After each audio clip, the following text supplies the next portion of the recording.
Thank you for joining me for this TenantCloud podcast. If you haven't been listening for the past few episodes, I definitely recommend going back and listening to the other episodes in this series titled How to Find a Tenant Quickly. In previous episodes, we have gone through topics such as creating high quality rental listings, offering incentives to encourage tenant referrals, how to work with agents, and the importance of being flexible, and a whole lot of other topics to help you find tenants quickly. And in today's episode, we're going to continue this series and for the next several episodes as well.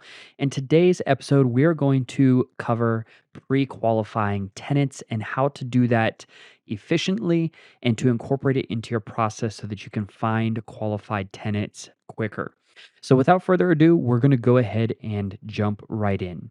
Finding the right tenant for your rental property is crucial for a successful and hassle free renting experience. And one of the most effective strategies you can use to expedite that process is by pre qualifying tenants. And one of the most important aspects of that is something that we talked about in the previous episode, which is how to create transparent rental listings. Because you want to create transparent rental listings that detail to the tenant exactly what is going to be expected. And so you want to make sure that there are no secrets, there's no surprises, that they know what the pet policies are, that they know what the credit score requirements are, that they know what the move-in window or move-in time frame that is available for a particular rental is.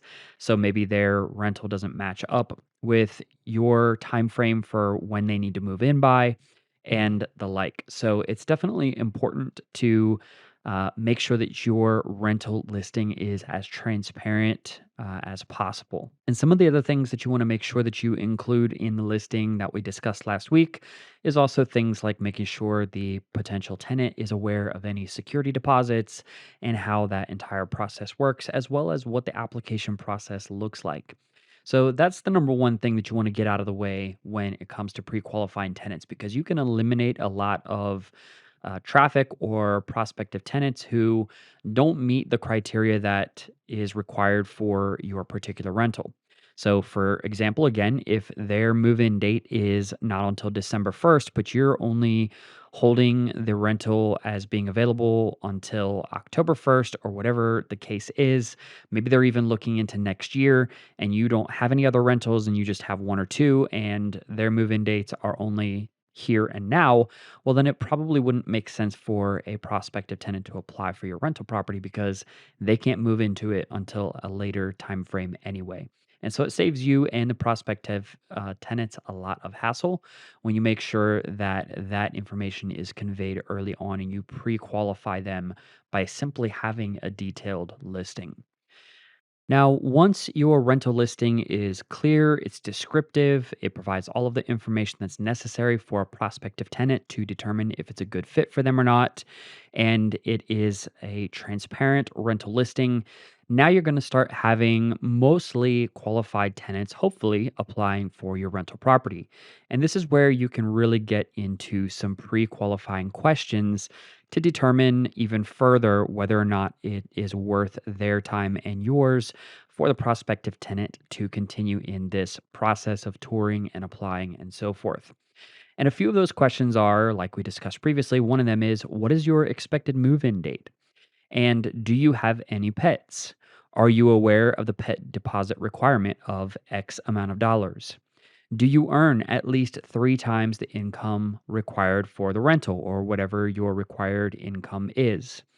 Or other options such as, how long do you need a rental for? If they are looking for a short term rental of 3 or 6 months, but you don't offer that, you only offer a 12-month, or let's say you do offer a short term lease of 6 months or whatever, perhaps you have a premium associated with that that they need to be aware of, and that the listed price may not be the price for the short-term rental. So, for example, maybe your price that you listed on the listing sites is $1,200 a month, but that price is only good for a 12-month lease. And if they want a 6 month or 4 month or whatever it is, Sure, you can accommodate that, but maybe your price is $1,400 or $1,500 because of the added risk, because maybe that tenant is going to move out at the end of 6 months, and that puts you in a time of year where maybe it's not a good rental time frame for your community, for your local area.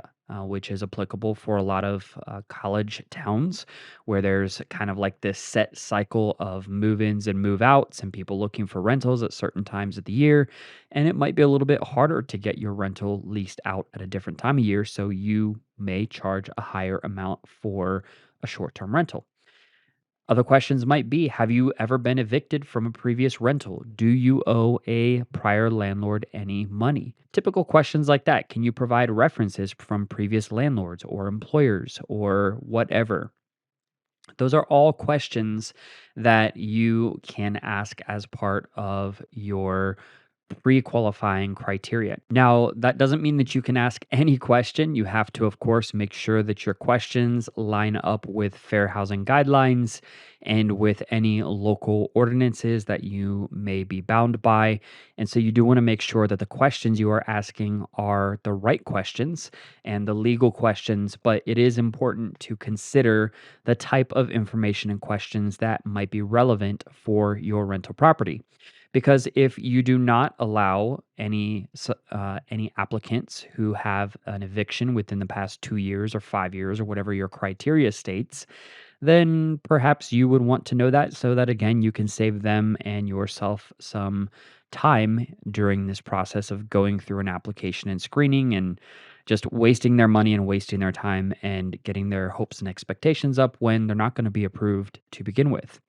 So it's information that you definitely want to cover up front. Now, the reason for things like that is because a lot of people may say things like, well, I was on a lease with a roommate and I ended up moving out and because I got a job in another city, and then at some point later on a year down the road they defaulted or they left without giving the proper notice, and so they broke the lease or they were evicted or whatever the case is. And a lot of people think that simply by the fact that they moved out of the rental property, that for whatever reason they are no longer responsible for the lease that they put their name on and signed, and it's still a valid lease. And so there are situations like that that are going to come up that might surface by you asking these types of questions as a part of your pre-qualification. The other thing that you want to do as part of your pre-qualification is make sure that you are clarifying expectations of your prospective tenants and the conditions of living at your rental property. For example, if everybody is required to be on the lease over the age of 18, but they have a few kids or relatives or friends that are going to be moving in with them as roommates or whatever, those people have to be also qualified through your rental application and screening as well. And a lot of people don't realize that. They think that as long as they qualify for the rental, then they can rent out a room or whatever to their buddy or to their kid or whatever the case may be. Or some people think that it's just the parent that has to qualify for a rental, and that if their kid is a part of their family, it's their child, even if they're over the age of 18, that they don't have to qualify for the rental themselves, which again, in most cases is not the case. And so by clarifying expectations and making sure that that information is stated up front and asking questions about, is it just going to be you in the rental property, or are there other people? Are there other applicants? Are there other dependents?